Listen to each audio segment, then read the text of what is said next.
red wine on my shirt, blood on my forehead, and a message sent from my phone, Phase 1, complete. That's how I closed Christmas dinner last year. Sounds insane, I know. But it all started with a simple suggestion, and one word that sent my daughter-in-law over the edge. My name is Edward Parker, 66, widower, retired auditor. I live alone in the $2 million house Laura and I built over a lifetime. My son Michael, 36, has everything: a career, a family, a home of his own.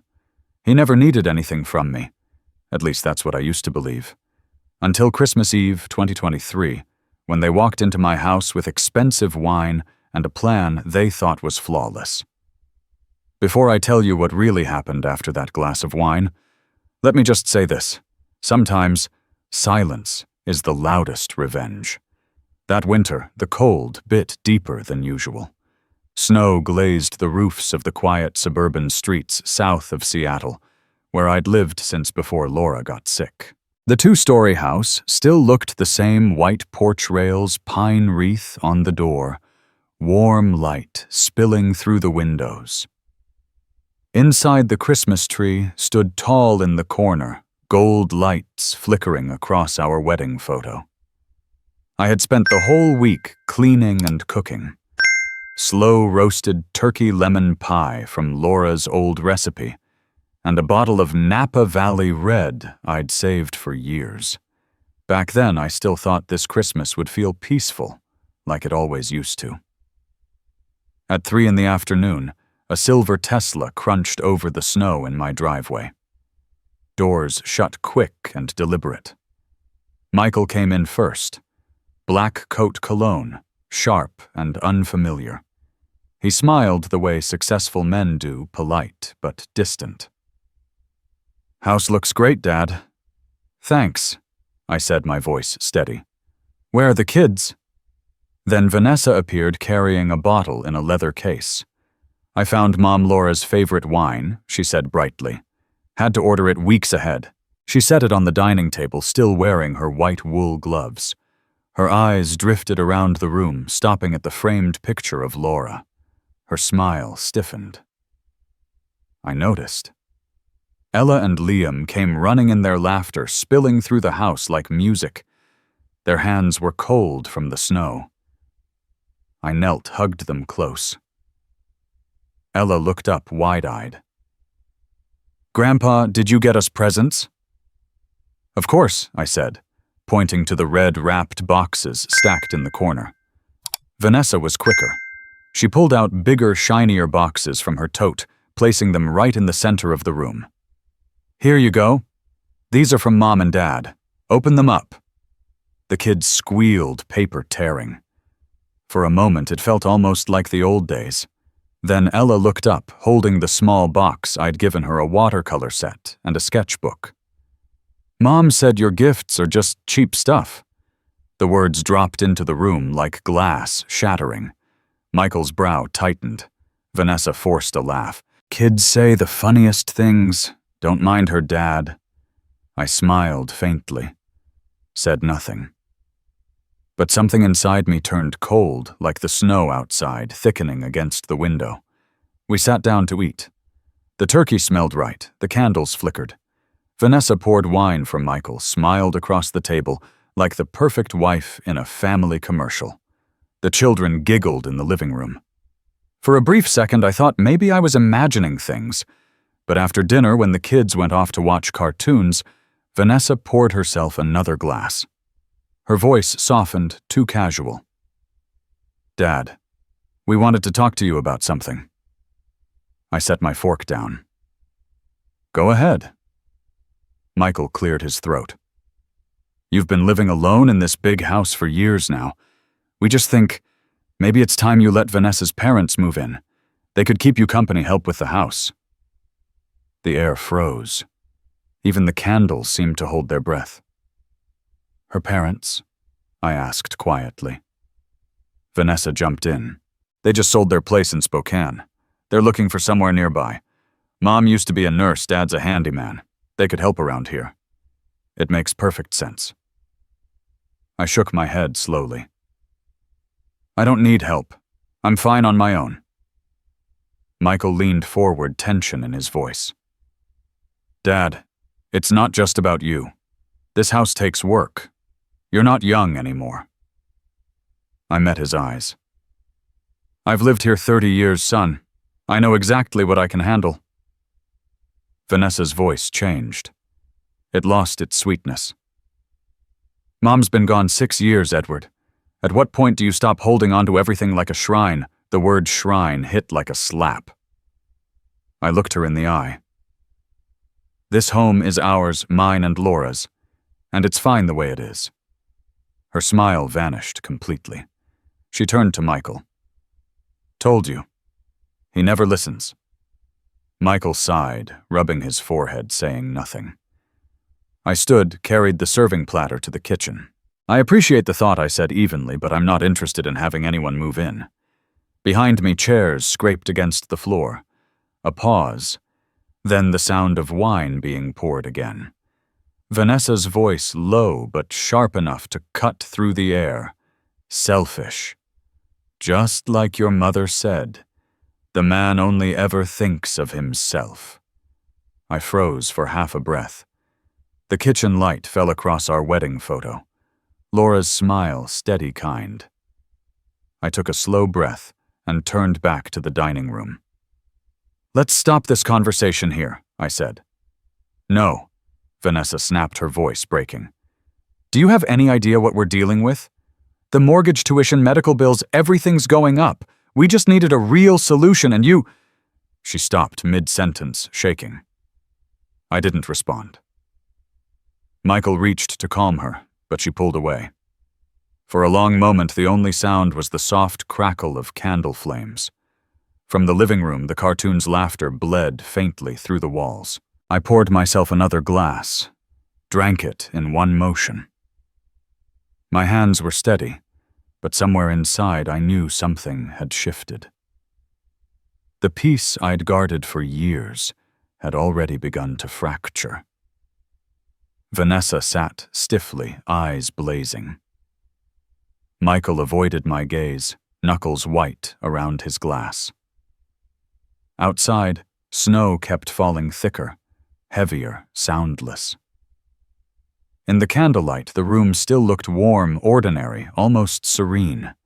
But I could feel it, the crack under the surface. And once it split open, nothing in that house would ever fit back together again. I set the last plate on the table. The sound of silverware touching porcelain was soft and precise, like the faint ring of a church bell. Steam rose from the turkey, carrying the scent of butter and herbs. I asked Ella to bring more napkins to the living room. Liam followed her, his small feet leaving wet prints on the rug near the door. Michael sat upright, fingers interlaced, as if preparing for a meeting. Vanessa turned her wine glass slowly in her hand, the deep red catching the flicker of candlelight. Michael cleared his throat, said it was time the family talked about something serious. I nodded, told him to go ahead. He glanced around the room, his eyes landing on the silver garlands drooping from the Christmas tree. He said I was living alone in a $2 million house, that it was wasteful and dangerous at my age. Vanessa took over seamlessly. Her tone was smooth, rehearsed. Her parents had just sold their home in Spokane, she said. They were looking for a place nearby, healthy, and willing to help around the house, handy, reliable, family-oriented. If they moved in, it would ease everyone's load, save costs, bring the family closer. I listened, hands resting on the white linen cloth. I told them I didn't need anyone living with me. I was fine. I liked my routines, my solitude. Everything in this house had a rhythm I understood. I mowed my lawn, changed my own bulbs, fixed my own faucets. If I needed help, I hired it. My doctor was happy with every test result. There was nothing wrong. Vanessa set her glass down. Her voice softened, but the edge underneath was steel. She said that attitude was selfish. She reminded me Laura had been gone 6 years, that I couldn't cling to the past, hoarding memories like property, that it was time to think about the living. Michael didn't disagree. He looked at me with that quiet plea men wear when they're too tired to argue, waiting for my yes to release him from something he couldn't say. I breathed in slowly, keeping my tone steady. I told them Laura loved spending Christmas here, that she used to hang the lights on the porch herself, bake lemon pies, and set 2 red stockings by the fireplace long before the kids were even born. This dinner, this room was how I kept that promise to her alive. I said I appreciated their concern, but I wanted the house to stay as it was. Vanessa leaned back, her smile turning thin, precise, like a paper cut. She said this house wasn't Laura's anymore. It was an asset. A $2 million property sitting half empty while the family struggled to make ends meet. Nostalgia doesn't pay bills, she said. Reality does. Michael rubbed his palms together, eyes lowered. He said work had been rough, interest rates were climbing, the kids' tuition higher than expected. Vanessa's idea made sense. He said he worried, what if something happened to me here alone? I told him I had an emergency alert system, good neighbors who checked in. Helen next door still brought pies over. Jim down the street cleared branches for me after storms. I said I understood financial anxiety. I'd spent a lifetime worrying about money. But turning this home into a halfway stop for convenience wasn't the answer. I told them clearly I don't agree. Vanessa frowned. She said I was denying reality, putting my own emotions above the family's safety and future. A good father, she added, knows when to step back for his children. Her parents were ready to pay symbolic rent, take care of chores. I'd lose nothing, only gain. I lifted my water glass, took a small sip to wet my throat. I said I'd heard every word and understood. Then I repeated firmly my decision stood. No one would be moving in. Not now. The room went silent. The clock ticked faintly from the kitchen. Michael's hands tightened together. Vanessa stopped smiling. Her eyes locked onto mine, stripped of all civility. She said if I insisted on this, not to blame anyone when things got harder. She warned there'd come a day I'd need help, and when that day came, not to expect a family waiting.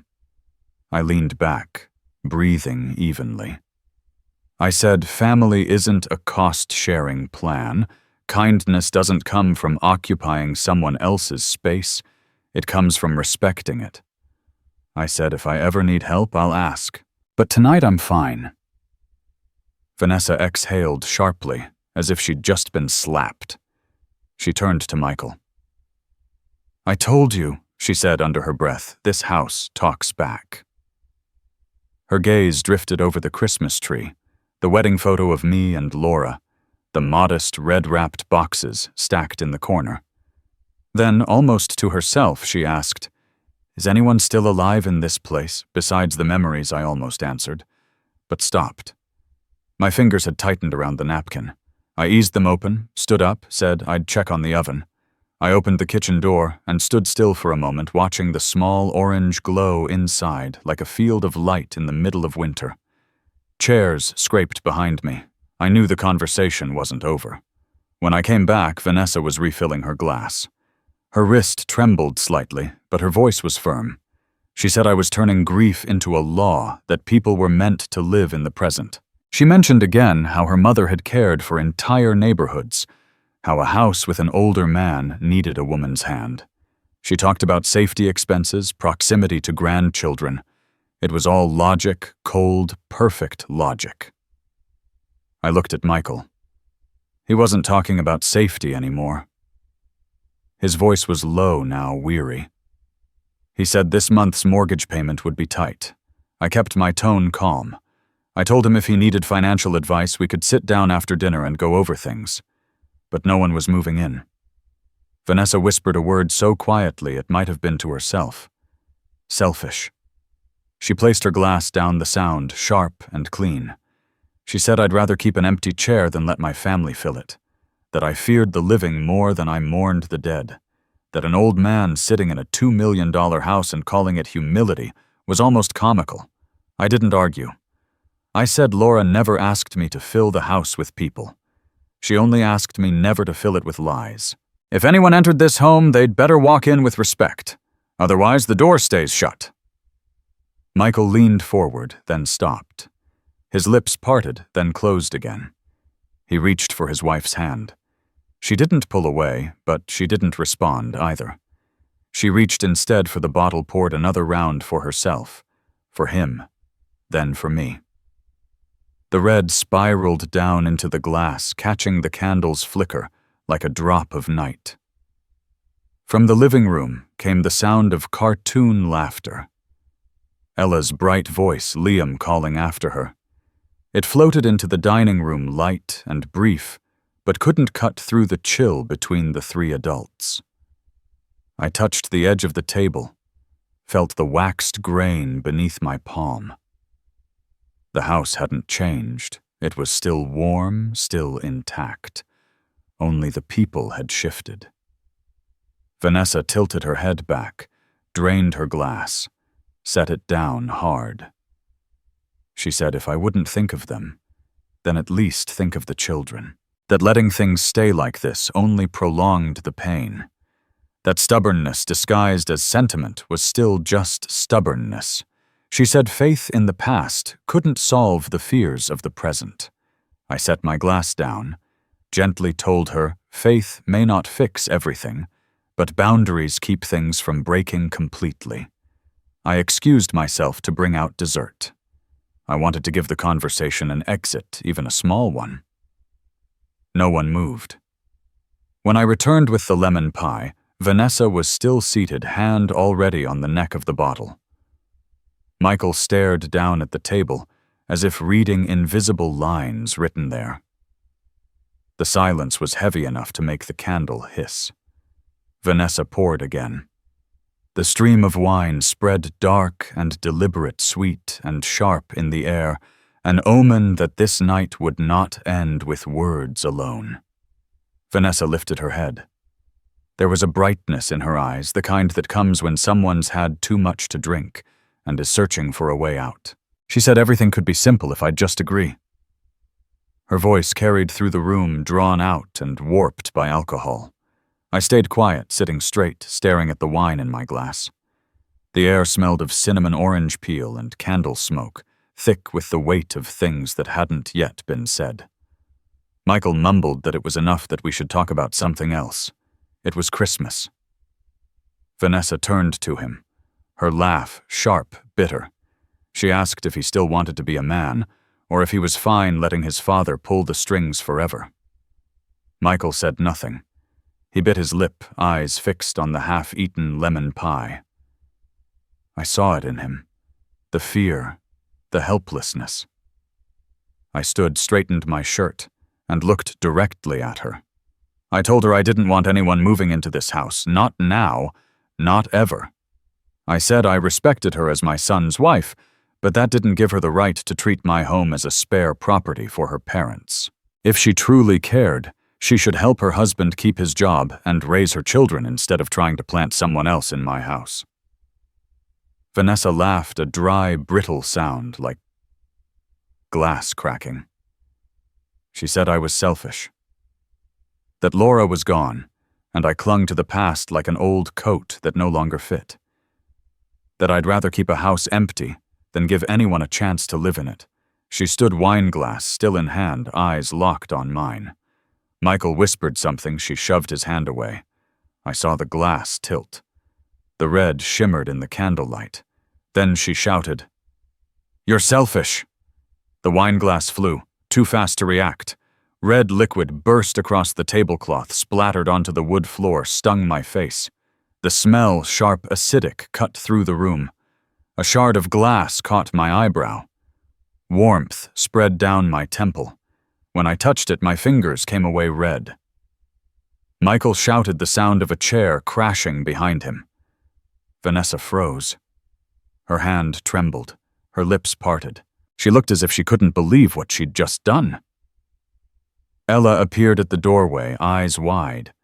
Liam stood behind her, clutching the remote. Ella looked from the wine stains on my shirt to her mother. Her voice shook. "Mom, what did you do?" No one answered. The room fell into a heavy silence, broken only by the soft hiss of candles and the wind outside the eaves. Michael rushed forward, grabbing Vanessa's shoulders. She jerked free, stumbling back toward the wall. He turned to me, stammering, "Dad, I'm sorry." She didn't mean to. I looked him in the eye, pressed a napkin to my brow. She meant to Michael. I spoke slowly, clearly. "I'm going to the hospital. You all need to leave my house." My voice was so calm it startled even me. I turned toward the hallway. Behind me, Vanessa began to sob. Michael murmured, pleading for her to lower her voice. Ella's cry broke into a wail. Liam followed. I looked back once. "Get the kids in the car, Michael." Then I walked down the hall and opened the bathroom door. The white light hit my face in the mirror. A thin line of blood traced down my cheek, mixing with the wine still clinging to my skin. I turned on the tap, rinsed the wound. The warm water burned. The smell of iron and wine rose together, acrid and alive. I pressed a towel against the cut, scanning the counter. On the sink lay Laura's photo frame, fallen, the glass cracked open, one shard on the tile. I bent, picked it up. Its edge sliced my fingertip, but I didn't let go. In the mirror, my reflection stared back, 2 streaks of red across my face, wine and blood identical in color. I remembered past Christmases, Laura standing right there, smoothing a new tablecloth, asking if the red was too bright. I'd laughed, said it suited her. Now that same red was on my shirt, on the table, on my skin. I folded the towel, pressed it tighter to my forehead, and stepped out. Michael stood in the kitchen doorway, coat in hand, face pale. Vanessa sat slumped in a chair, hair tangled, eyes swollen, mumbling between sobs. "Take your wife and kids home," I said. "Call me when she's sober." He started to speak, but I raised my hand. "Don't." He nodded, pulled Vanessa up, guided her toward the door. Ella turned, once eyes red, her small face full of something I couldn't name. I nodded back, tried to smile. The door closed behind them. Silence fell like a thick blanket. Outside, the wind whipped through the pines. Christmas lights flickered faintly against the snow. I walked through the dining room, picking up shards of glass one by one. The tablecloth was soaked dark red, the plates scattered. The smell of wine mixed with melted wax made my stomach turn. The room looked like a Christmas painting someone had ruined with a single violent brushstroke. I opened a window. Cold air rushed in, killing the last of the candle smoke. Outside, the snow deepened. The porch light cast a dim yellow ring over the steps. I stood there a moment, feeling my heartbeat settle. Then I went to the small study, opened the drawer, and took out my phone. The screen glowed against my bruised reflection. I typed 4 words. Phase 1, complete. Hit send.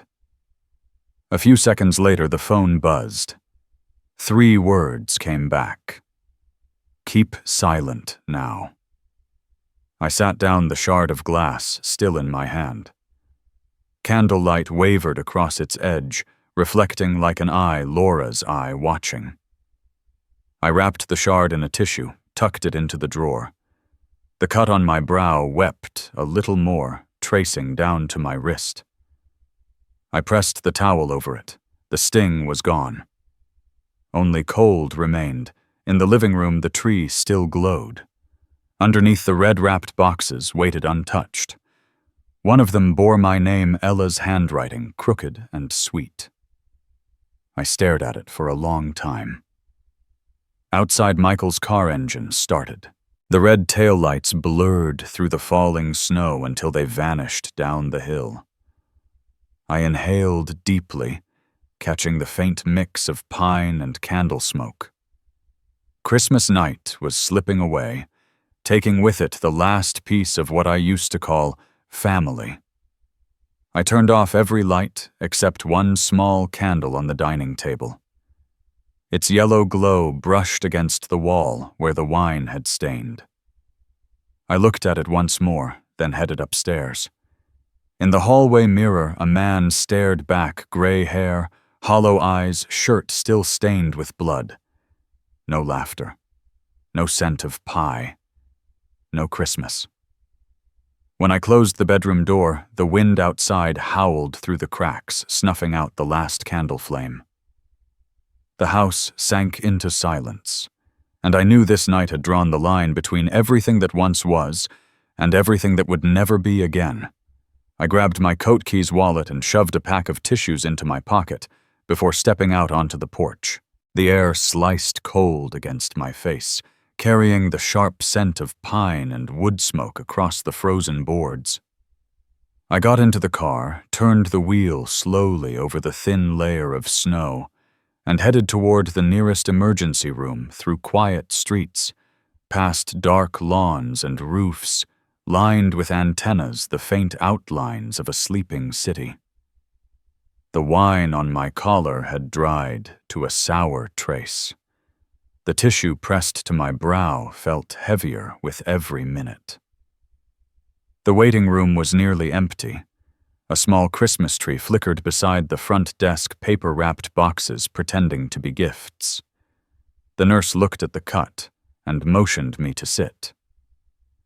I filled out the form address, birth year medications, checked the box for no allergies. My hand trembled slightly from the cold. A night shift doctor came in, snapped on gloves, examined the gash above my eyebrow. "Not deep," he said. "We'll use skin glue and a dressing." He cleaned at the sting of antiseptic cutting through the smell of wine. The cold burn steadied me. The hiss of the heater filled the room. Footsteps squeaked down the hall, and from somewhere at the far end came a burst of laughter, an odd sound for Christmas night. I texted Richard Holmes 3 words. "At hospital now," then set the phone down. 15 minutes later, he appeared, coat dusted with snow boots streaked with mud, his breath clouding in the fluorescent light. 58 sharp eyes, the kind of man who never lets his focus slip. He sat beside me, glanced at the bandage, asked if I was dizzy or nauseous. I shook my head. He opened a small leather notebook pen, moving steady. "You've got cameras in the house?" I nodded. 4 corners, living room, dining area, kitchen, foyer. Audio's decent. He looked from my bandage to the wine-stained shirt, gave a small nod. "Good." I told the story in sequence. The dinner, the request about her parents moving in, my refusal, the word selfish, the glass, the blood, the kids at the door.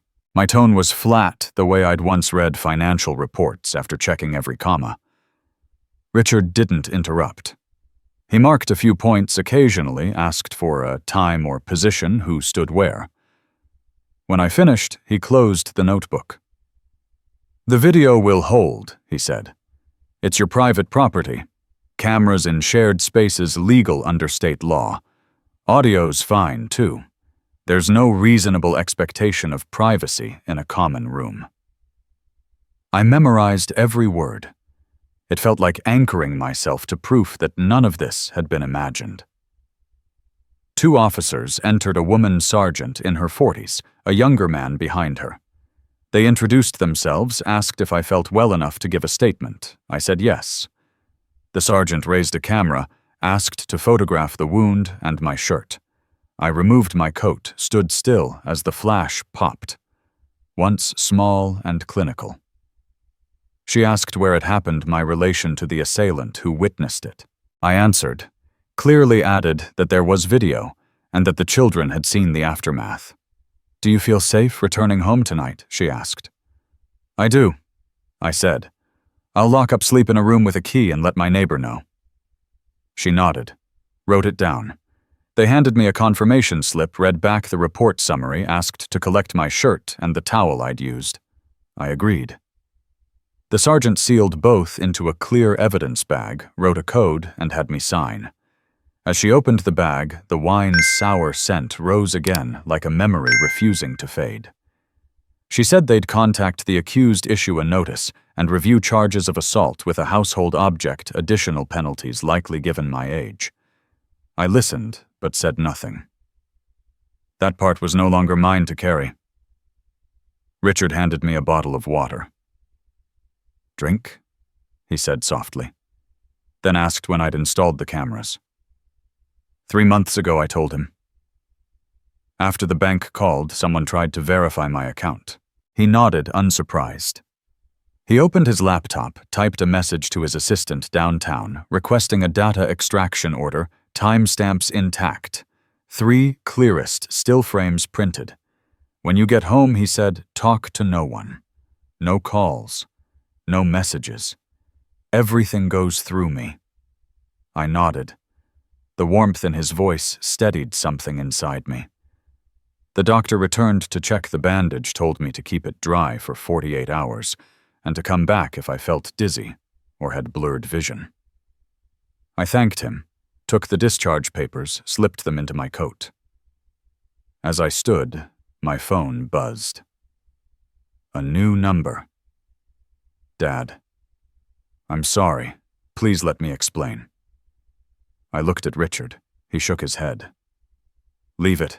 I deleted the message. Silence felt heavier than guilt. We stepped outside under the hospital awning. The parking lot shimmered under pale neon. Richard asked if I was okay to drive. I said yes. He told me he'd follow Park out front, then return at dawn with the data copy and a draft restraining order. We'll file the complaint in the morning, he said. Video transcript, photos, all of it. You'll sign at 8. I'm ready, I said. He nodded and motioned me toward my car. The drive home was hollow and soundless. I could hear the hum of the heater more than the tires. Streetlights passed in slow flashes of white. When I turned onto my street, the porch light flicked on automatically, painting the snow in gold. Richard parked behind me, stepped out, stood by the fence, scanning the dark windows. Tomorrow, he said, install a smart lock. I'll need remote access for the video pull if you're not home. Tonight, close the curtains, shut off the dining room heater, and sleep upstairs. I nodded. On the door, the pine wreath swayed gently, its red ribbon fluttering in the wind. Inside, the smell of wine lingered. I cracked a window to let the air cut through, then shut it again. Richard followed me to the study. I powered up the computer, opened the camera feed. 4 black and white frames appeared. We dragged the timeline to the dinner hour, stopped where Vanessa stood up. The footage was sharp, almost cruel in its clarity. The glass flying. My shirt soaking. Vanessa frozen mid-motion. The children at the doorway. My hand pressed to my forehead, every detail there undeniable.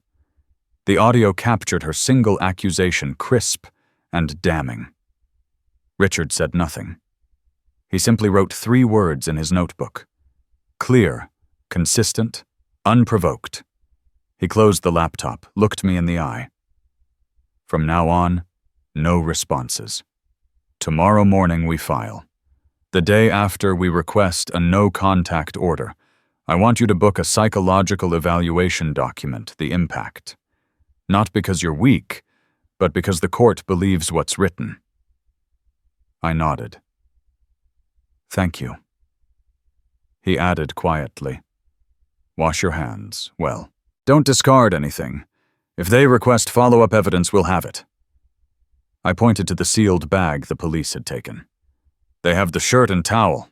Good, he said. Richard stepped out onto the porch, brushed snow from the railing. 8 a.m., he reminded me. Try to sleep. If you can't turn on the radio, something old, something slow. He gave a faint nod, climbed into his car, and drove off, leaving 2 red streaks of tail light fading into the snow. The house was still. Only the soft sigh of the heater broke the silence. I stood at the dining room threshold, looking at the dark stain on the tablecloth. A deep, drying red like handwriting on silence itself. I closed my eyes, exhaled slowly, then turned away. Christmas night wasn't over, but something in me had already changed flavor, like wine gone bitter in the cold. The next morning the sky hung low and colorless. A thin trail of snow lined the window ledge like pale chalk marks. I brewed a pot of strong coffee. The smell of roasted beans filled the kitchen, bitter and grounding. The notebook lay beside the phone. At 8, I drove downtown to Richard's office. The elevator climbed slowly, the building nearly empty with the holidays not quite over.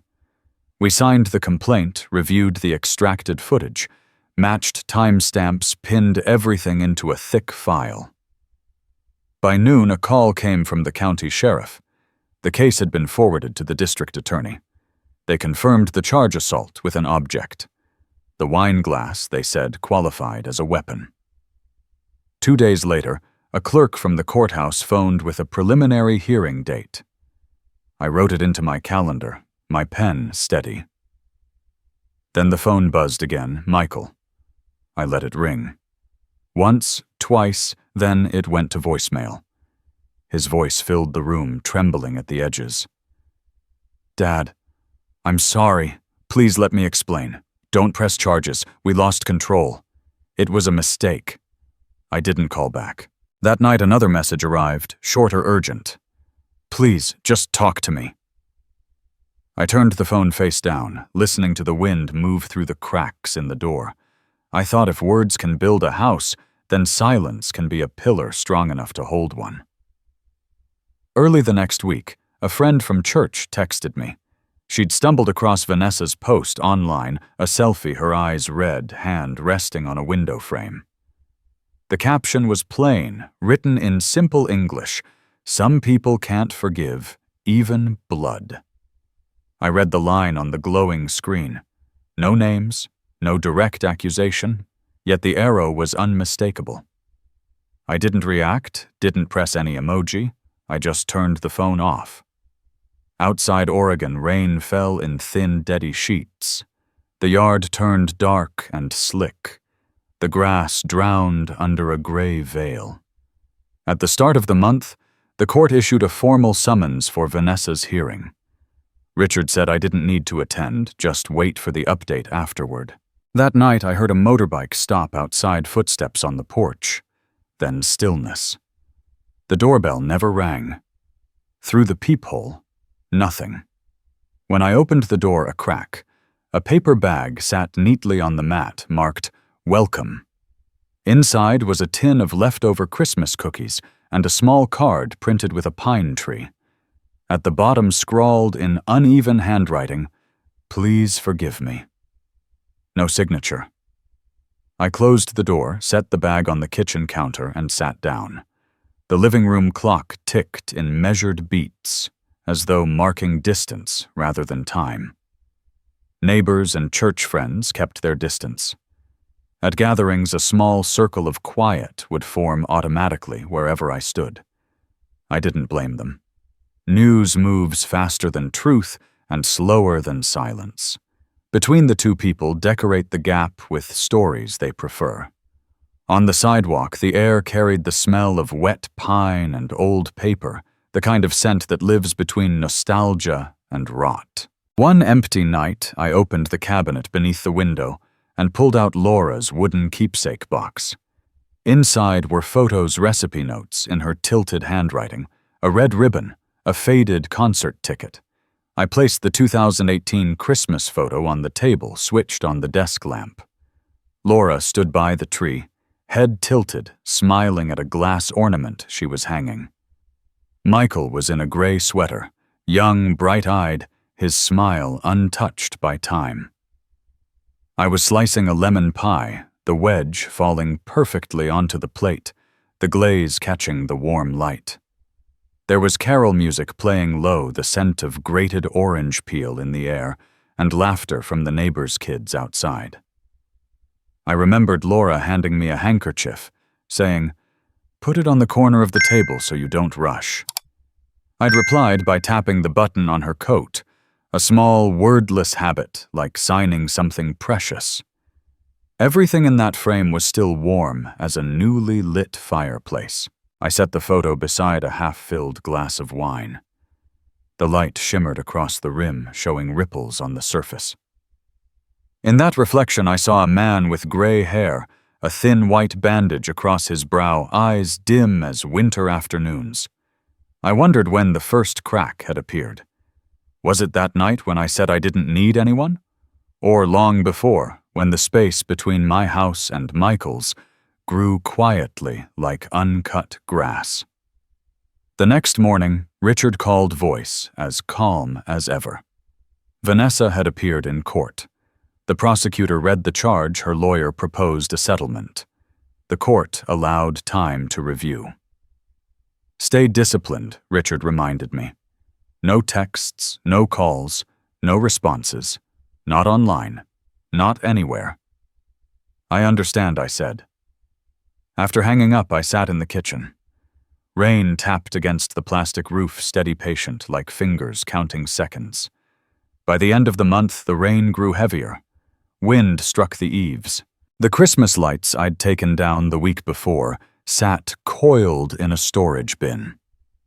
I set a clean tablecloth, placed one white plate knife and fork, just a quiet act of order. I warmed leftover soup, added a pinch of black pepper, poured a small measure of wine. No TV, no radio. Only the rhythmic ticking of the old wall clock. When I finished eating, I lifted the glass just enough for the lamp to cast a thin line of light through the wine. I set the 2018 photo beside it, leaned back, and watched. Somewhere far beyond town, an ambulance wailed once and faded. Rain drummed against the window pane like a soft knock.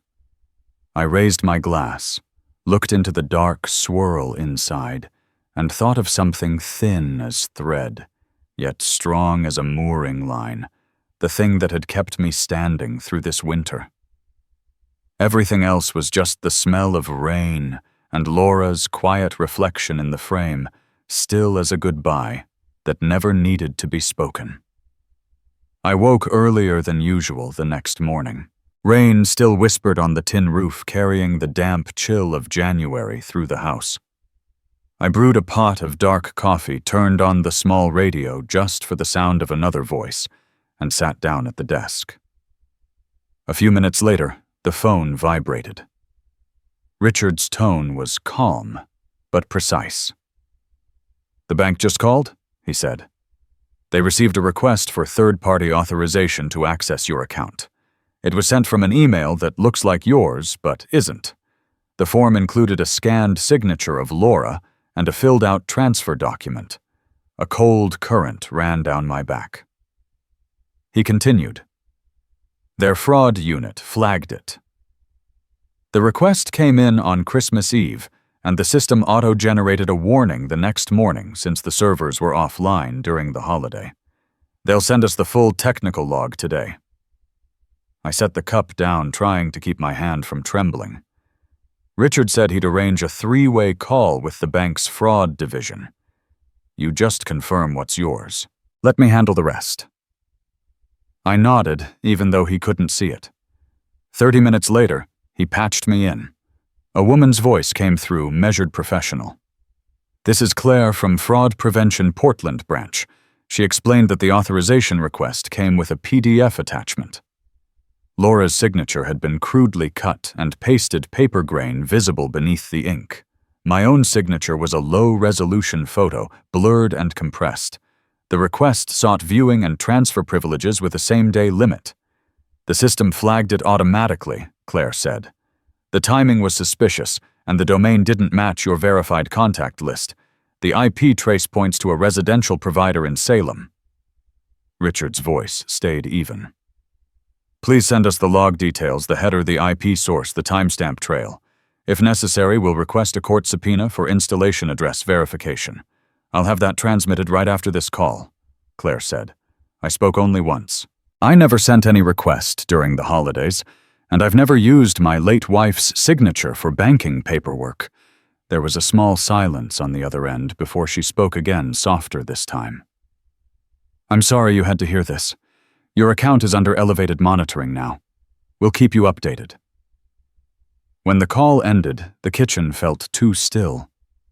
Only the rain remained, tapping like a slow metronome on the gutters. Richard exhaled, quiet but knowing. It's more common than you'd think, he said. Children or relatives testing access, telling themselves it's convenience or safety or preparation. The ache that followed wasn't surprise. It was confirmation. Suspicion, once proven, falls heavy. It doesn't float anymore. Richard read off a list of next steps. 1. Authorize the bank to freeze all permission changes and add two-factor verification. 2. Update your trusted contacts and remove every unverified address. 3. Sign a formal complaint for elder financial exploitation with the state hotline. 4. Document everything. Calls, texts, emails, logs. I wrote each line slowly, the letters firm and straight, like balancing a ledger at the end of a quarter. He said he'd draft the elder financial exploitation complaint and have it ready by afternoon, along with a note to the prosecutor already handling the assault case. They need to understand this isn't just a family argument. It's financial misconduct. At that moment, Claire's follow-up email arrived. Richard forwarded it to me. The log was a map of digital breadcrumbs, black text on white background, time-stamped just before midnight on Christmas Eve. The system note confirmed delayed processing until morning and flagged it as a suspected forgery. Scrolling down, I saw the originating IP string. Richard cross-referenced it on a public registry, fingers tapping a muted rhythm on the keyboard. Then his voice dropped. Residential provider, Salem area. He paused. That's where Michael lives. By noon, the rain had softened. Wind brushed thin clouds across the tops of the pine trees. I made a sandwich, ate it without taste. The photo of Laura sat near the lamp. I traced a finger along the cracked glass edge and remembered a morning long ago, us waiting outside a bank before it opened, signing our first mortgage papers. Her hands were cold. I slipped them into my coat pocket, both of us laughing like we'd stolen a secret from winter. Some signatures don't need witnesses. They're written in the way two people hold hands. That afternoon, I drove downtown. The streets shimmered under a sheet of rain like gauze pressed over the city. In Richard's conference room, documents lay spread across the table. The printed video frames, the assault complaint, the hospital report, and now the bank logs. He handed me the draft of the new complaint. Clear, precise, factual. I asked if we should include the exact time the email was sent, or just the alert timestamp. Both, he said. Let them see the timing, it shows intent. I signed. My pen didn't waver. Richard called the state's Elder Protection Hotline, introduced himself, outlined the case, sent a scanned copy immediately. The person on the line confirmed receipt and issued a case number. Richard requested coordination with the district attorney's office, noting the overlap with the assault case. When he hung up, the room felt heavier but also defined. He looked at me. We've shifted positions, he said.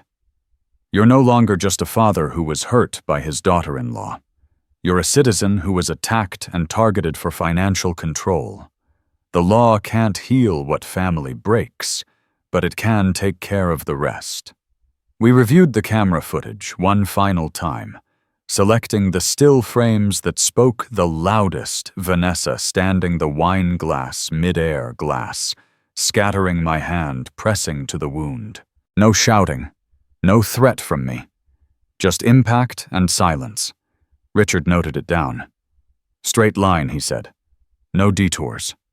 In the elevator's mirrored wall, I caught my reflection. Gray hair, a white bandage, a folder under my arm. I didn't see a victim. I saw a man learning again how to stand upright. Down in the lobby, cold air rushed through the revolving door. Richard stopped before stepping out. "Call your neighbors tonight," he said. "If anyone's near the house, they'll alert the police. And remember, no messages, no calls. I'll handle everything from them. I understand." That night at home, the rain had stopped. The street glistened with uneven pools reflecting the amber streetlights. I opened Claire's email again, studying the clean geometry of timestamps and server lines. Christmas Eve, a forged request. Laura's old signature pulled from some forgotten document and pasted into a new intent. I shut the laptop and walked to the dining room. The new tablecloth I'd laid yesterday was spotless white as blank paper. I rested my hand on it. Cool. Innocent. The phone buzzed Richard's text. The prosecutor received the bank logs. "They're opening a separate financial investigation branch." I leaned back against the wall, eyes drawn to Laura's photo. In her face was a faint streak of light, not reflection, not the lamp, but something softer. The light of someone who once believed that if you just keep walking straight, you'll find your way home. I pressed my lips together, and something inside me settled, small, heavy, perfectly still. A text blinked across the dark screen of my phone just as I switched off the kitchen light. "Stop. You're destroying your family." No name, no number, just a string of digits glowing like a strip of ice. I stood still in the dark, listening to the thin, dry rain hitting the roof. Then I took a screenshot and forwarded it straight to Richard. Minutes later, the phone buzzed. "Leave it," he said. "I'll have someone trace the source." I set the phone down, pulled back the curtain. Outside, the street was empty. But it felt as if someone had just slipped past the fence and left footprints in the old snow. The next morning, Richard called while I was making coffee. His voice was steady but tight. The message was sent through a web gateway, not a regular cell provider. The IP originated from a commercial network block in Salem. He paused. "We had the tech team cross-reference it. It matches the office range of the medical supply company where Michael works." For a moment, the kitchen seemed to shrink around me. "It's circumstantial," Richard continued, but admissible. "If needed, the prosecutor can subpoena the exact device login time and user. For now, say nothing. Don't reply. Don't change your number. Let their words incriminate themselves." I sat down holding the mug, but not drinking. The smell of roasted beans mixed with damp wood, and for some reason it carried sadness with it. I opened my photo album and found an old picture of Michael, 12 years old, standing on Cannon Beach with a kite high in the wind, his knees covered in wet sand. I stared at that frozen smile and wondered what road had led that boy to the man who now sent threats disguised as concern. At 3 p.m, I heard an engine shut off outside. Through the peephole, Michael stood alone under the porch raincoat, dark with water hands in his pockets. The sky behind him was the color of metal. He said through the door, 5 minutes. "Please, just talk." I unlocked the top latch, but didn't open it. "Meet me at the cafe on the corner," I said. 10 minutes. The cafe was nearly empty. The air smelled of ground beans and wet wool. I took a seat near the window, watching the parking lot shimmer under the drizzle. Michael arrived a minute later, soaked and restless. He didn't order anything. His hands rubbed together not from cold, but from nerves. He started talking fast. About layoffs, bonuses cut, contracts lost, credit card calls. Ella's school deposit, mortgage reassessment, a life collapsing in real time. When he finally looked at me, he looked hollowed out. Vanessa just did what I couldn't, he said. I'm losing everything. I asked flat as a nail driven into wood, you planning to threaten your father through your job now? He blinked once, then looked away. It wasn't me, he said. Someone at the office must have gone too far. I told a coworker about trying to make peace with you. Maybe they took it wrong. They traced it, I said quietly. The message came from your company network. I didn't mention subpoenas or server logs. I just let the sentence hang there until it found its own weight. Michael pressed his palms to the table. I never meant to hurt you, he said. We thought letting her parents stay was temporary. We thought it would help us breathe for a while. Vanessa loses her temper, but I love her. I don't know how to keep a house together when everything keeps falling apart. He said I'm sorry so many times it began to dissolve like sugar in rain. I asked another question, colder, quieter. Did you try to access my bank account? He froze, head down, the pause stretching until it felt like a road without signs. Then he said I only wanted to check. I worried you'd be alone, that someone might take advantage. I thought if I understood your finances, I could protect you. He didn't mention Laura's cut and pasted signature. He didn't mention the fake midnight email. Some truths he kept buried like dust swept under an expensive rug. I sat up straighter, my back not touching the chair. You're losing everything, I said, because of greed. Not love, not duty. You wanted what wasn't yours and you wanted it fast. You called it help to hide what it really was. You knocked on my bank account's door on Christmas Eve and called it concern. Truth doesn't need a polite costume. He looked up, half furious, half broken. What do you want from me? I told him I'd filed the assault report and the elder financial exploitation complaint. From now on, all communication would go through Richard. Visitation wasn't a favor or a dinner invitation. It would depend on what the court allowed and on whether he and Vanessa learned the meaning of boundaries. I'm not fighting you, I said. I'm fighting what you did. A server set a coffee cup in front of me. I took a sip, bitter but warm. Outside, the rain had softened. A weak sunlight pushed through the clouds, a pale hand behind frosted glass. Michael leaned back, voice almost breaking. I don't know what to do anymore. I didn't give him comfort. Start by not standing on other people's backs to get where you want. Call the bank. Clean up your own debts. Tell your wife that from now on every step leaves a trace. If she can't do that, then you will. He felt quiet. The grinder at the counter hummed like an old engine. People came and went, shaking off wet coats, carrying their own small dramas. Then he whispered to his empty cup. You're cutting me out of the will, aren't you? I didn't answer right away. I thought of the new documents Richard had drafted, no contest clauses, explicit safeguards lines, straight as painted lanes. The will has conditions, I said finally. Anyone who manipulates disputes or questions my capacity removes themselves from it. You can stay in if you learn where the line is. The choice sits on your back, not in my hands. His shoulders dropped, the weight of something unliftable landing squarely. He nodded, not in agreement, but in acknowledgement. Can things ever go back? He asked. I looked past him to the street outside. The rain had stopped. The pavement gleamed like a mirror, not yet dry. No, I said. All we can do is go forward.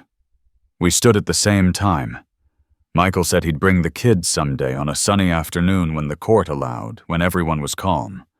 When the paperwork's clear, I said the door will be open. He picked up his coat, paused as if to speak, again, then didn't. The glass door closed behind him with a soft chime. I sat there a while longer, staring at the half-empty cup. I didn't feel victory or vindication, just a quiet, unlike any I'd known before. Not the quiet of losing, but the kind that comes after you've said everything that needed saying and left gravity to handle the rest. By evening, Richard texted. He'd archived the IP data and message logs. The prosecutor, he said, saw the anonymous texts as strong connective tissue in the case. He'd stop by in the morning to pull another camera backup, just in case. The phone buzzed again. Another unknown number. It'll get worse if you keep going. I didn't screenshot this one. I just forwarded it to Richard, turned the sound off, and set the phone face down.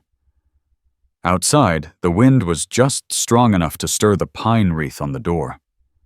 I sat by the window listening to the faint creak of old wood beneath my weight. And I knew this time I wasn't stepping back. The courthouse opened under a Portland sky that was cold and dry, the Willamette River below, reflecting a strip of dull silver light, thin as sheet metal. I passed through security, set my keys and wallet into a gray plastic tray, and listened to the buzz of the scanner filling the kind of silence only government buildings know. Richard walked behind me carrying a thick file bag, his face calm like a straight road with no potholes. We took the elevator up. The hallway smelled faintly of paper and polish. The courtroom door was paneled in dark wood, the judge's nameplate high above it gleaming like brass left out in the rain.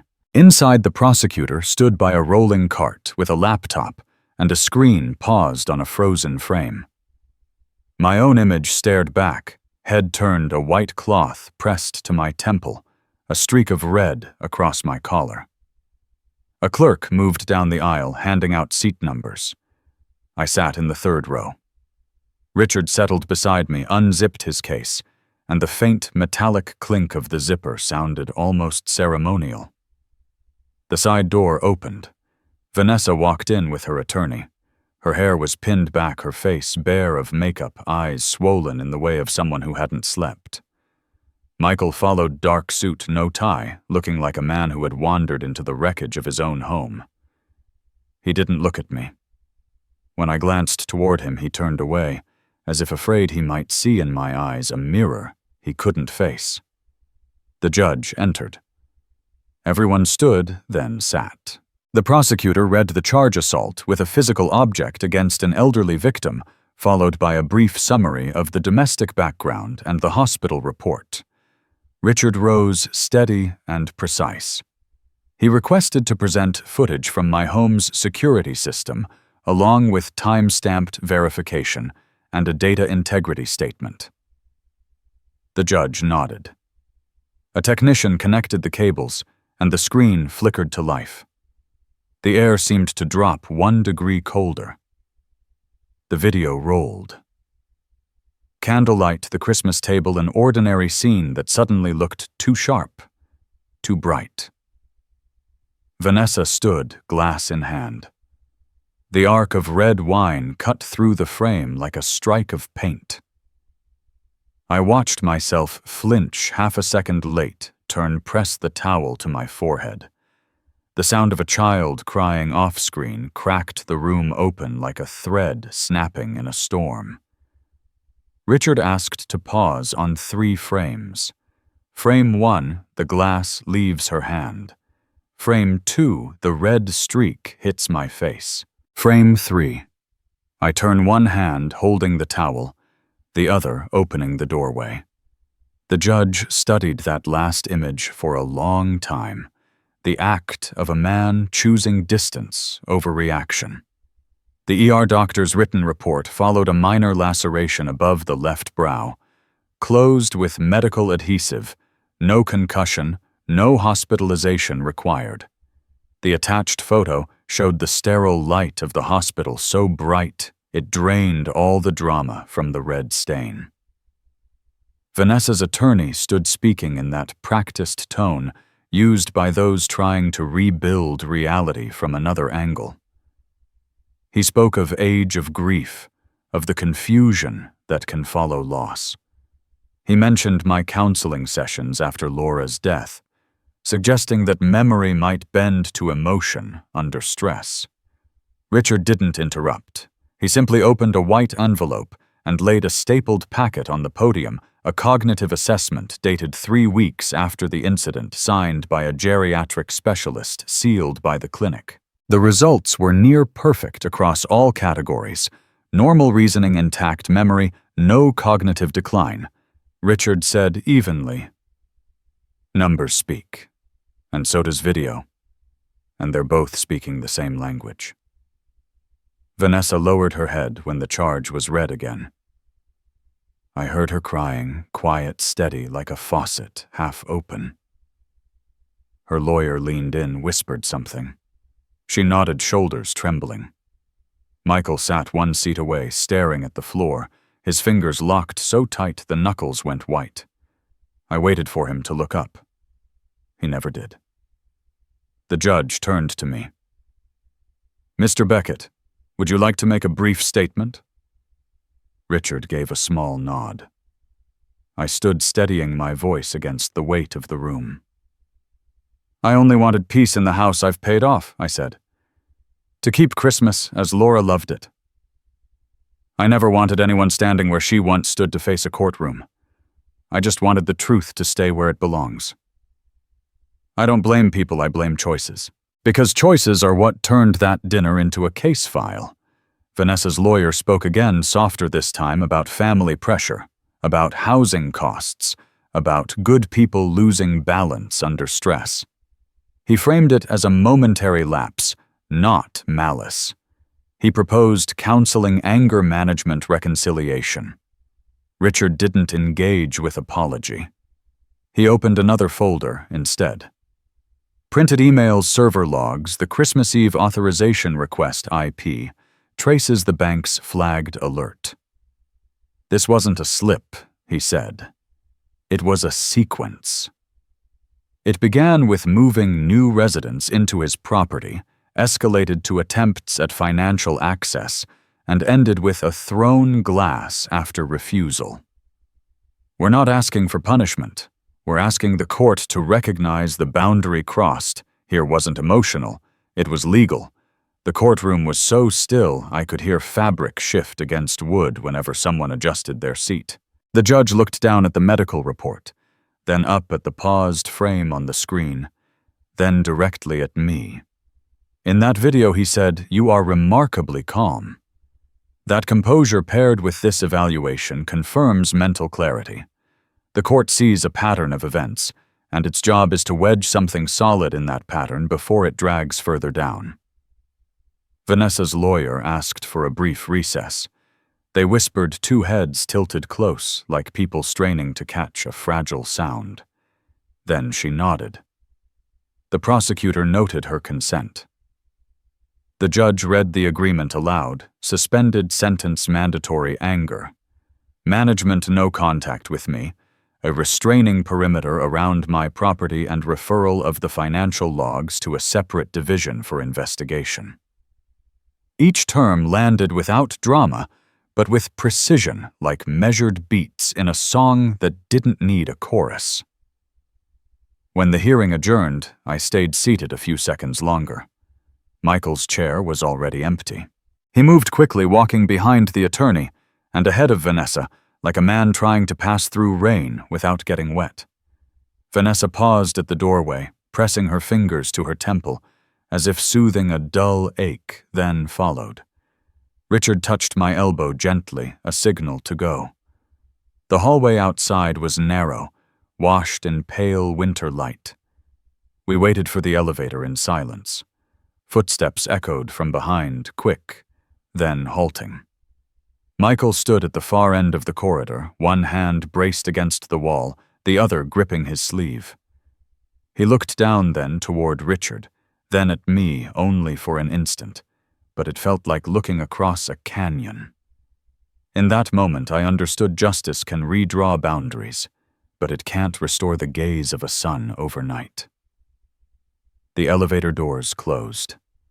Downstairs, the revolving doors breathed in cold wind, carrying the scent of wet paper and new ink. Richard paused on the steps, eyes on the gray street. "We've done our part today," he said. "The rest will move on its own track." I nodded. My chest felt neither heavy nor light, balanced like a scale returned to zero. We stepped onto the stone walkway.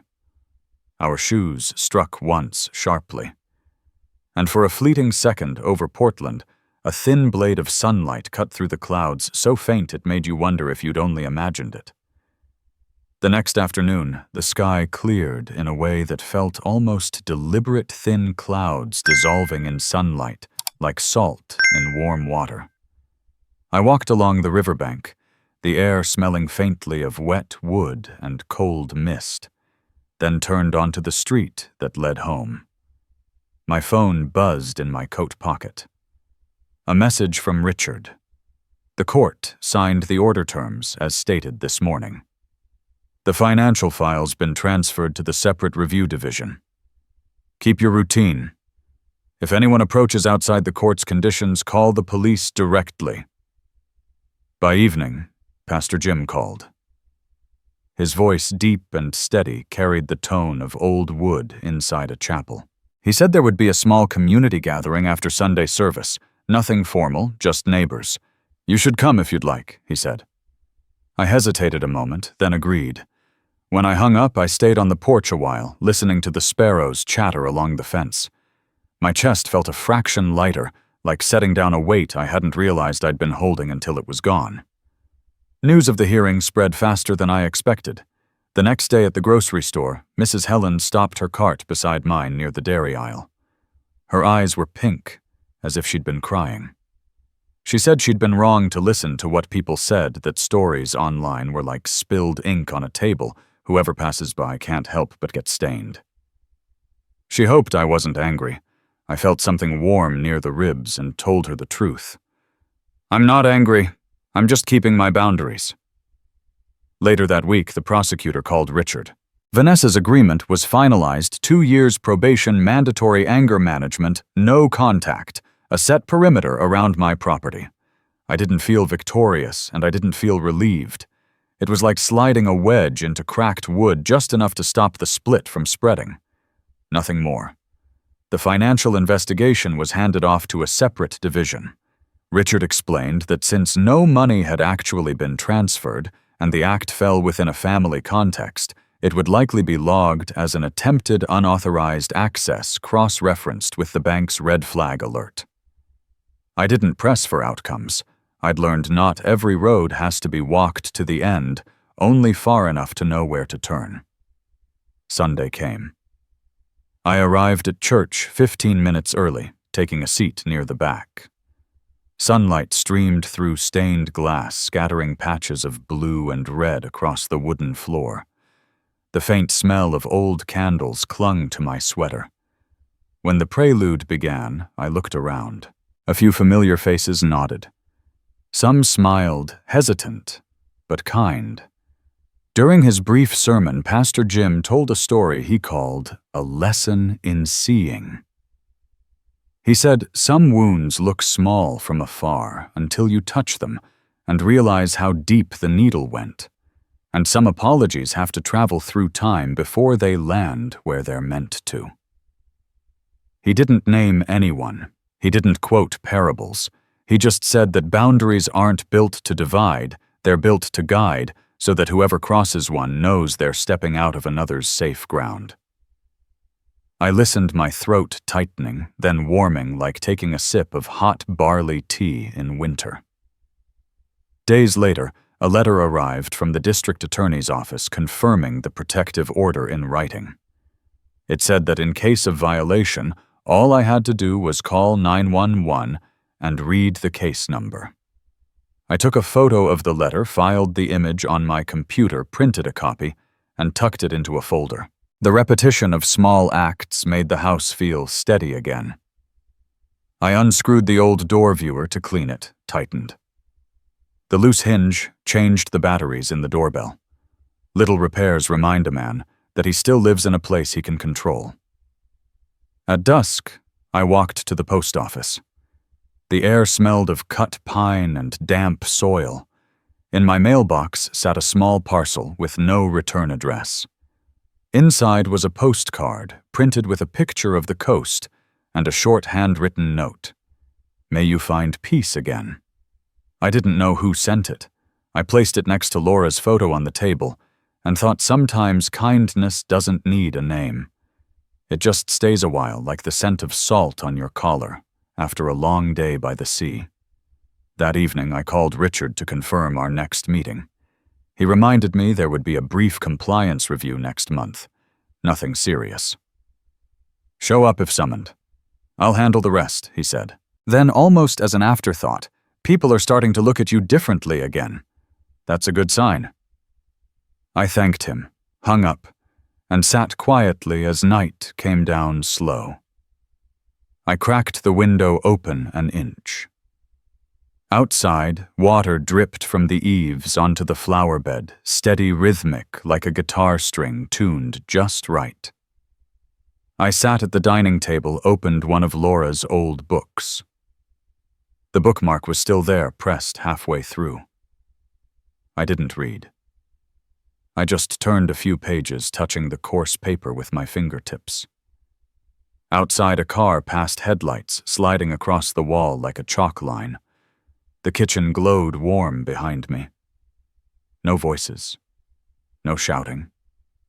No wine spilled.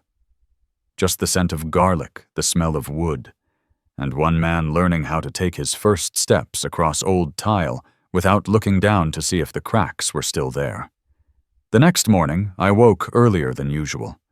The sky hung low and pale, stretched over the pines like a sheet of gray cotton.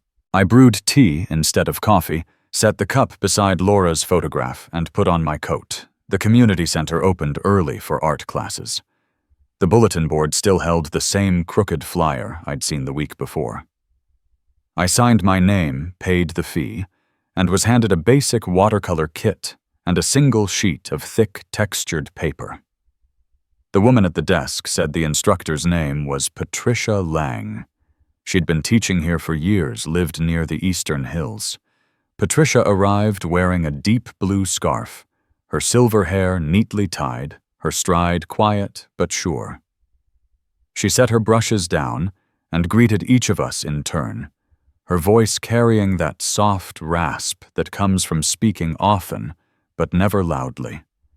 She said today's lesson was light on water. Don't paint the river, she told us. Paint the light. Let the water decide where it wants to go. When I lifted the brush for the first time, I added too much water. The color bled fast, spreading into an oval that didn't resemble anything at all. Patricia stopped by, looked down, and nodded. "Water likes to choose its own path," she said. "Our job is just to give it a good start." During the break, I opened my wallet to find an old class card. A small photo slipped out Laura in her 20s, standing on a ferry dock, with the wind in her hair smiling just slightly off-center. Patricia picked it up for me, paused, and frowned with surprise. "I know her," she said. "Back in 1985, we took a night class together, charcoal drawing near Fremont. She worked during the day, we all did. I stood still as if someone had said a familiar name in a foreign room." Patricia went on. "That class was loud. Everyone was tired. But Laura had these soft pencils she could make a shadow look like feathers. Once she showed me how to draw light by softening the dark, not by adding white. She said it made things calmer. I asked how she remembered something like that after all these years. Patricia smiled, eyes unfocused, as if looking through rain. Because on the last night we waited out a storm under the awning. She told me something I never forgot. Living is learning to place a patch of light beside a patch of dark until the two stop fighting. That afternoon, an email came from Richard. The financial investigation team had formally received the case. All updates would route through his office. "You don't have to do a thing," he wrote. I thanked him, closed the laptop, and went back to painting. When the water dried, it left smoky edges along the paper. I wrote the date and time in the corner, not to remember, but to mark that I'd shown up. One evening after the second class, I found a letter in my mailbox from Michael, postmarked Seattle. I stood on the porch holding it for a long while before opening it inside the kitchen. He wrote that his company had downsized and he'd been let go. He'd moved to Seattle, staying with an old college friend job hunting. He said he hoped I was well, and that once things settled, he wanted to bring the kids to visit me in Portland, or maybe I could come north to meet them in a park. I called Richard, told him about the move, asked if it affected the court order. He said only the address needed updating with the officer of record. The restrictions stayed in place no matter the distance. If Michael wanted visitation, everything had to go through him, through proper legal channels. I said I understood. After the call, I sat down and wrote a short reply. Just a paragraph wishing him well, reminding him to coordinate with his lawyer and not call directly. I left the letter overnight before mailing it, giving both of us time to live with the words. Weeks passed. Vanessa disappeared from social media. The profiles that once posted dinners and vacations and cryptic captions went silent. At church, no one mentioned her name anymore. At the grocery store, no more sidelong glances. Then one bright morning our class met outdoors by the river. The water shimmered like glass sprinkled with sugar. I set my paper on the board brush in hand, watching how sunlight slid over ripples. Patricia stood behind me. When you see where the wind pushes the light, she said, let your hand follow it. Don't force it back.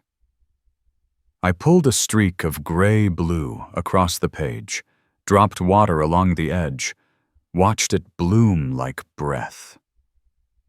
Patricia sat beside me, opening a small tin of old paints. I've had these since Laura, she said. Then she told me how Laura once painted a bridge with only 4 strokes, and somehow it was a bridge. I asked what Laura had said when she finished.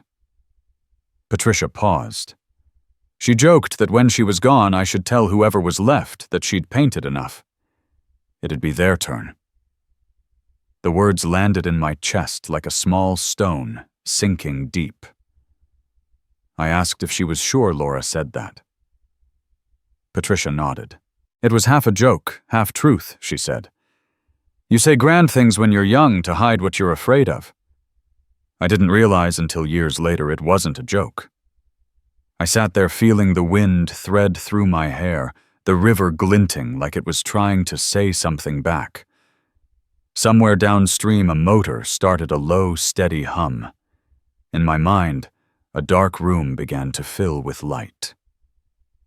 That night I opened the cabinet beneath the counter and took out a cracked glass jar, an old silver spoon, and a chipped porcelain cup.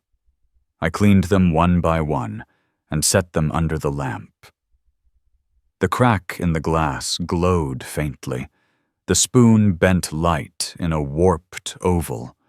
The cup leaned slightly like someone trying to stand upright after a fall. I took a photo and sent it to Patricia asking if they'd work for the next still life assignment. Her reply came minutes later. They're perfect. The chips are what let the painting breathe. The night before class, I sat again at the dining table, poured a cup of tea, and reread Michael's letter. The line about the children running through leaves stayed with me. I folded the letter neatly and placed it beside Laura's photo. If living really was about setting light beside shadow until they stopped fighting, I thought then maybe this was what the light looked like right here, in this quiet kitchen. I thought of Patricia's words, of Laura's echo through her. She wanted the one left behind to keep living. I dimmed the overhead lights, leaving only the lamp. Under its warm glow, the cracked glass and chipped cup looked beautiful in their imperfection, whole, in a way that no flawless thing could ever be. I turned the latch on the window. Outside, the wind shifted direction, whispering along the eaves. The morning warmed in a strange, early way. Thin clouds drifted across the sky like faint brush strokes. I brewed tea, cracked open the front door to let in a ribbon of air, and stepped outside to check the mail. Inside the box were a few flyers, an envelope from the insurance company, and one small yellow letter with no return address. 2 stamps showed white seagulls in flight. I tore it open on the porch. The paper was ruled notebook stock, folded 3 times, smelling faintly of wax crayons. The handwriting was large and slanted, a child's careful effort to make lines behave. Dear Grandpa, I miss you. I drew you Miss Patricia and Grandma in the sky. I want to take an art class with you. Please don't be sad. I'll send more drawings soon. At the bottom were 3 red hearts, a crooked yellow star, and the name Ella, the exclamation mark trembling off balance. Clipped to it was a small watercolor on letter-sized paper. I unfolded it slowly, the way you open something fragile. A soft blue sky washed across the page. 3 figures held hands, eyes made of dots, smiling mouths curved upward. The one in the middle had gray hair and glasses. On the left, a woman in a blue dress. On the right, a figure with a scarf and raised hand. Around them floated red hearts like untethered balloons.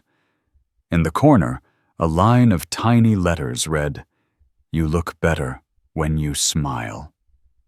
I braced a hand on the doorframe. My throat felt dry, my eyes burned the way they do when you walk out of cold air into warmth. I didn't fight it. The tears came easily, 2 warm streaks tracing down my face. Inside, I set the drawing on the kitchen table and sat down, touching the rough grain of the paper. For a while, the only sound was the clock ticking in the next room. My heartbeat slowed, sinking with that small, even rhythm like a wave touching shore. I propped Ella's drawing on the small wooden easel from my art class and placed it beside Laura's photo. From where I sat, it looked as if Laura stood next to the little girl in the scarf. Patricia's words from last week returned to me, living as learning to place a patch of light beside a patch of dark until the 2 stop fighting. The sentence moved through me like a bird gliding low over the water, touching, then gone, leaving a brief warmth in its wake. I wiped my face and picked up the phone. Richard answered quickly, his voice as calm and steady as always. I told him I was ready to set up education trusts for Ella and Liam, funds protected from every adult, including their parents, including me. He paused a moment, then said he'd already prepared drafts. He explained 2 separate, irrevocable trusts managed by the Holmes Law Group. I'd be the initial donor, free to add yearly contributions. Each trust would pay only for tuition book supplies, summer programs, and housing releasing funds only with receipts. The children would gain full access at 25, old enough to outgrow the impulsiveness of youth. I said that was exactly what I wanted. Richard asked if I wanted stronger protection. He proposed a firewall clause, no transfer, no loans against the trust, no proxy signatures, no parental interference under any title. At 18, the firm would send each child an annual letter teaching them how to read their statement and manage it with reason. He asked what I'd like to call them. I looked at Ella's picture, the red hearts floating around the smiling figures, and thought of Laura dusting sugar over pies while they were still hot. The Riverside Light Fund, I said. 1 for Ella, 1 for Liam. Richard repeated the name and smiled softly through the line. He scheduled the signing for that afternoon. By the time I reached his office, the sun had thinned into gold strips across the pavement. The room smelled faintly of varnished wood and printer ink. Papers were neatly stacked on the conference table. He guided me through every page like a man walking me down a familiar street, stopping only at unfamiliar signs. He showed me the clause for trustee succession, the one ensuring continuity if the firm ever merged. He pointed to the line granting me the right to appoint an independent reviewer for annual reports in case something happened to me. I chose Pastor Jim, steady, quiet, unentangled in family matters. I signed each page carefully, the pen never shaking. Richard called the bank, patched in a third line. We set up 2 trust accounts, balanced portfolios, low risk, low cost. He told me not to check the numbers daily. This isn't about gains or losses, he said. It's about how well the kids sleep someday. When the first transfer cleared, I felt no rush, no loss. Only the small click of something fitting where it belonged. Richard printed confirmations, clipped them neatly. When they get older, he said, our office will send birthday cards with small lessons about money, games, stories. Nothing heavy. Kids still like real stamps. I told him Ella had sent me a drawing of 3 people standing in the sky, and she said I looked better when I smiled. He was silent for a few seconds, then said quietly, "That's a better directive than any legal memo." By the time I stepped outside, the wind carried the scent of the river back through the buildings, cool, cleansing. I stopped at a stationery shop and bought a thin wooden frame. At home, I placed Ella's drawing inside it and hung it beside Laura's photo on the dining room wall. From my chair, I could see both at once. One woman remembered one child reaching forward. On that wall, the sky of a child had opened a new window. That night, I emailed Richard again, asking for a short side letter clarifying my wish that the trusts not be used for anything extravagant or unrelated to learning. I want them to see money as a bridge, I wrote, not a carriage. He replied within the hour. He'd add a non-binding ethical use clause. A reminder written in plain language. Every machine, he said, needs both the hardware and the heart. I brewed another small pot of tea and poured it into the chipped porcelain cup I saved for quiet nights. On the table, Ella's framed picture glowed under the lamp. I touched the edge of the frame and whispered thank you to whom I wasn't sure. In my mind, Laura was smiling her half-tilted grin, exactly as in the photo, her eyes glimmering like they'd been newly glazed. I told her silently that this wasn't revenge. This was restitution paid forward, not backward. Because adult justice can be dry, but kindness is what softens the soil, so seeds can grow. I took a fresh sheet of pale blue paper and wrote a short letter to Ella and Liam. I told them Grandpa had started learning to paint, and his teacher liked the kind of sky with thin clouds. I told them their picture now hung beside Grandma's. I didn't mention courtrooms or consequences. I wrote that I was preparing a gift for their future, a bridge they could cross whenever they wanted to learn something new. I sealed the letter, placed a stamp, and slid it into the mailbox outside. The lid dropped with a clean metallic click, like a small lock, turning perfectly into place. Night came gently. I dimmed the lights, cracked the window, and let the wind move through the room. On the wall, Ella's sky and Laura's portrait stood side by side, neither fighting for the light. Between them, the blank stretch of wall felt like a quiet country waiting for morning. I leaned back in my chair, closed my eyes, and listened to my own breathing, to the slow rhythm of the house itself. Outside, the city still hummed somewhere far away. Inside, everything had finally settled into the place it belonged. November 2025. Portland turned cold early that year. The wind swept across the porch, carrying the scent of pine and the soft clink of a metal wind chime. I spread a red cloth over the table and opened the old box of Christmas ornaments I'd kept for decades. Faded glass baubles, brittle pine sprigs, and the small wooden angel Laura had bought at a craft market back in 1998. Its string, thin as a thread of light, was still intact. I set the angel on the table, brushed off the dust, and fixed the tree into its stand. When I switched on the first string of lights, the room brightened, not dazzling, just enough to illuminate the memories that had survived the wreckage. A year had passed. Last Christmas had been the fracture. This one, all that remained was peace, the one thing no one could take. That week, Richard called to invite me to a community event his office was hosting, Elder Justice Awareness. He said I was one of the few who could speak about what happened without bitterness. I hesitated, then said yes. The event took place at the Riverside Community Center. Outside, fallen maple leaves blanketed the courtyard in gold. Inside, warm light and the hum of quiet conversation filled the hall.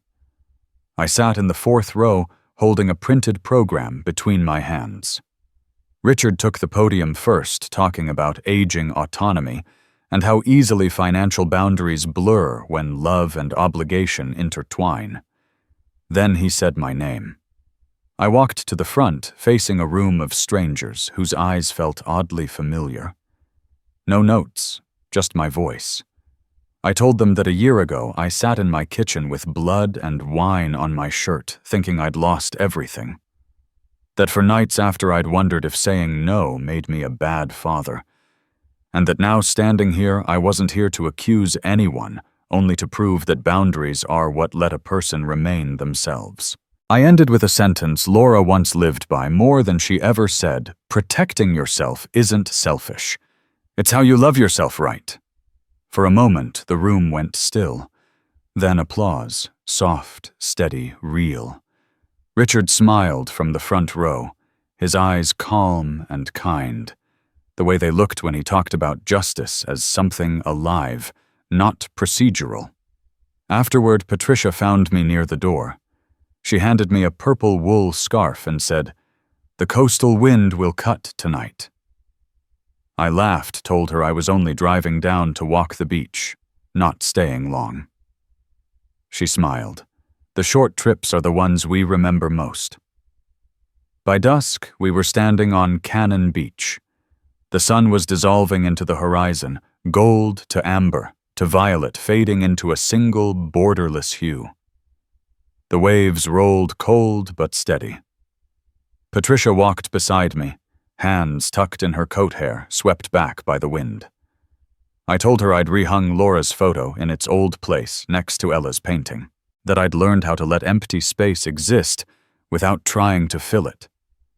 Patricia was quiet for a moment, then said softly, "Some losses aren't meant to heal. You just learn how to live next to them." I nodded. The wind pressed against my coat. Last Christmas, I lost my family. This year, I found myself again. Some doors have to close for peace to find its way home.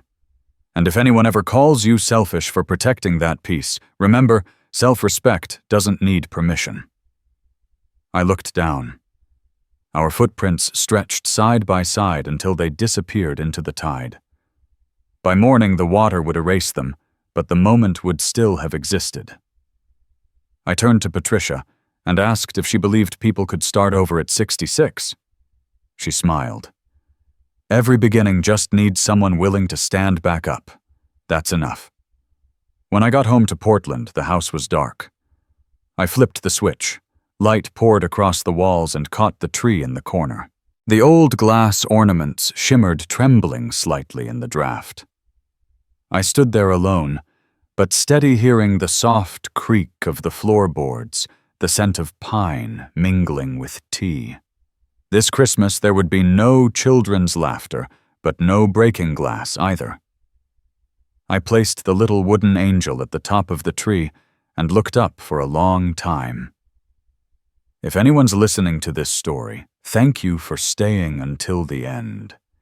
Thank you for listening to a man once called selfish for wanting peace.